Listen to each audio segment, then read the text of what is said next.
연주하기 전날 저 앞에서 에델바이스를 푸는데 약간 감동을 받았어요. 제가 너무 연주가 좋아서. 안녕하세요, 일구쌤입니다. 오늘은 비전공생분들에 대해서 조금 얘기를 해볼게요. 비전공생분들이 전공생분들을 막 부러워하면서 이렇게 저렇게 연주하고 싶다 이렇게 하시는데, 비전공생분들 중에도 굉장히 대단하게 연주를 하시는 분들이 계시고 전공생이라고 다 잘하는 것도 아닙니다. 비전공생분들은 일단 장점이 많아요. 뭐가 있냐면, 사실 전공생들은 항상 압박감을 느끼거든요. 실기시험, 중간고사, 개강고사, 학교 입시, 그리고 향상음악회, 졸업시험, 이런 여러 가지 상황들에서 다 압박감을 느끼고 매주 선생님한테도 꼭 잘 보여야 된다는 그런 것도 있을 수 있고, 여러모로 전공생분들은 큰 부담감과 큰 압박감을 느끼면서 이렇게 음악을 해야 하고 연습을 하고 연주를 하게 되는데, 이런 것들이 음악에 안 좋은 영향을 많이 미치기도 하거든요. 비전공생분들은 내가 실력을 쌓고 연습하고 테크닉을 늘려서 내 수준에 맞는 곡을 선택하셔서 자유롭게 압박감이나 부담감 없이 연주를 하실 수 있기 때문에 그런 부분에서는 훨씬 전공생들보다 자유로워요. 그리고 전공생 같은 경우는 어느 정도 요구되는 수준이 딱 있어요. 물론 비전공생이 졸리베 샹틸루노스를 갑자기 전공생처럼 부를 수는 없죠. 근데 전공생들은 그런 곡을 불어야 하고, 그런 곡들이 이제 요구되는 수준의 시험이나 입시나 오디션 등이 있기 때문에 자유롭지가 못하죠. 레파토리 선택 같은 경우도 에서도 상황에 따른 레파토리가 선정이 돼야 되기 때문에 근데 비전공생분들 같은 경우에는 얼마든지 내가 원하는 곡, 내가 좋아하는 곡, 그리고 내 수준에 맞는 곡을 고르실 수 있고, 그 고르신 곡들을 잘 연습하시면 엄청나게 훌륭한 연주, 감동을 주는 연주를 하실 수 있어요. 저는 전공생이나 비전공생을 둘 다 가르치는데, 직장인 비전공생분이 계셨는데 그분이 이제 좀 진지하시고 좀 의욕적이고 음악을 굉장히 사랑하는 분이셨는데, 그분이 저한테 어느 날 한 6개월 정도 되셨나요? 레슨 한지. 근데 에델바이스를 연주를 잘하고 싶다고 하시는 거예요. 어디서 이제 그런 유튜브나 이런 데서 보셨는지 그 에델바이스라는 곡을 회사 동료들 앞에서 멋지게 연주를 하고 싶다 이렇게 저한테 말씀을 하시는데, 그 표정이 너무 진지했어요. 이거 그냥 하시면 될 텐데 라고 하려다가, 왜냐면 곡이 어렵지 않으니까. 근데 그 진지함을 저도 받아들여서 이제 저도 딥하게 에델바이스라는 곡을 공부를 해서 필요 없는 쓸 것 같은 정보까지 다 해서 그분한테 드리면서 에델바이스라는 곡을 한 2달 정도 동안, 1달에서 2달 정도 완성을 시켜가는 과정이 있었는데, 연주하기 전날 저 앞에서 에델바이스를 푸는데 약간 감동을 받았어요. 제가 너무 연주가 좋아서.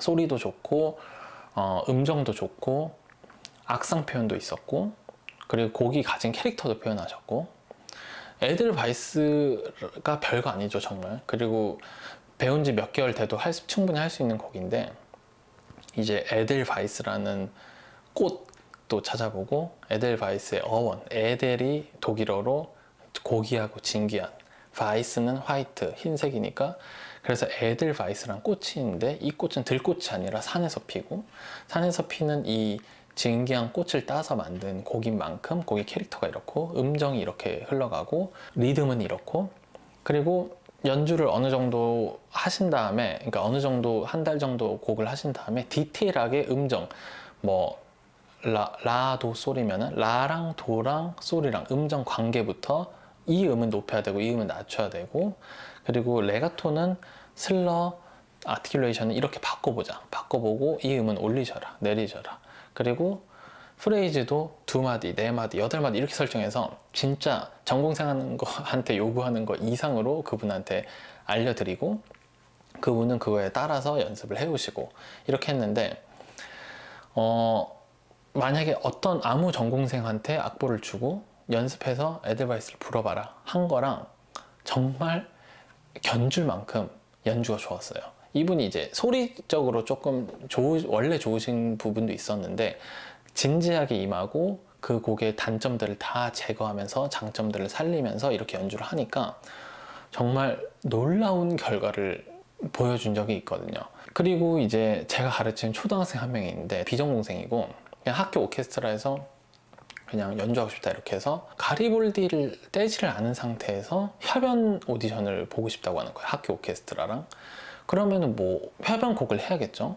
근데 에델바이스로 할 수는 없잖아요. 그래서 슈타미츠 콘체르트라는 거를, 슈타미츠 콘체르트가 협주곡 중에서 그래도 어렵지만, 엄청나게 어렵지만 그래도 콘체르토 배우기 시작할 때 전공생들이 배우는 그런 곡인데, 이제 가리볼디도 아는 상태에서 그걸 하는 거는 사실 쉬운 일이 아니죠. 그리고 심지어 초등학생이고 악기를 한 지 1년 조금 넘었을 때니까.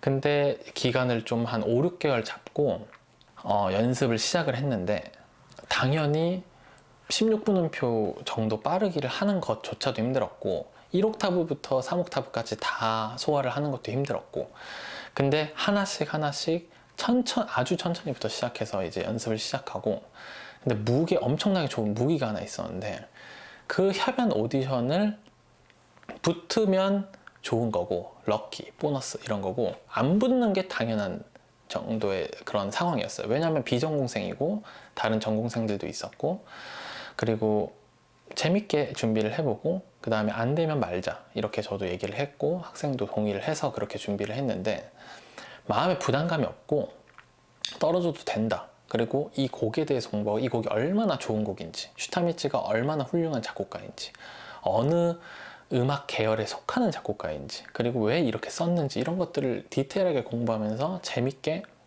했는데 결과가 좋았어요. 결과가 좋아서 이 학생은 KBS 홀에서 악기 한지 2년도 안 됐는데 협연을 합니다. 협연을 해서 굉장히 성공적으로 학교 오케스트라 정기 연주회를 마쳤고요.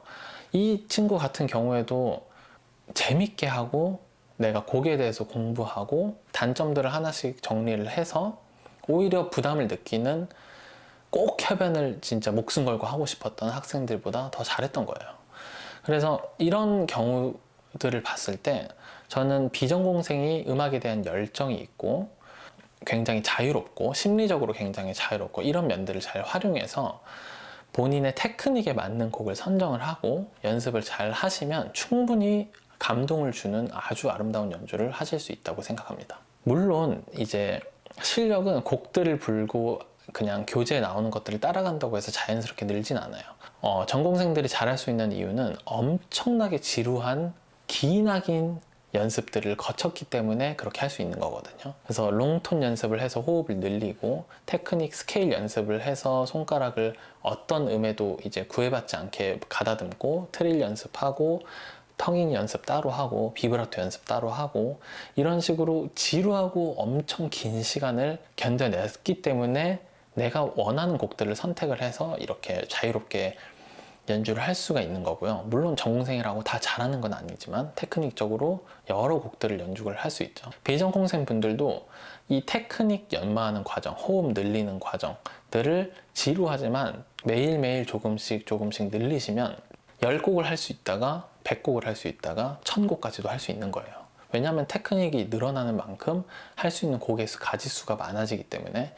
그래서 그때그때에 맞는, 그리고 남 앞에서 연주를 하게 될 상황이 만드실 수도 있고 생길 수도 있는데, 그럴 때는 본인한테 맞는 수준의 곡을 고르셔서 그 곡에 대해서 공부하고 조금 시간을 두고 공부를 하시고 선생님한테 물어보면서 이렇게 하시면 연주를 딱 하는 날이 됐을 때는 정말 본인도 놀랄 만큼 멋진 곡을 연주를 하실 수가 있습니다. 세상에 너무 좋은 곡들이나 좋은 멜로디나 플룻으로 할 수 있는 여러 곡들이 있기 때문에 멋진 연주를 하실 수 있을 거라고 생각합니다. 영상 봐주셔서 감사하고요. 다음 영상에서 또 뵙겠습니다. 감사합니다.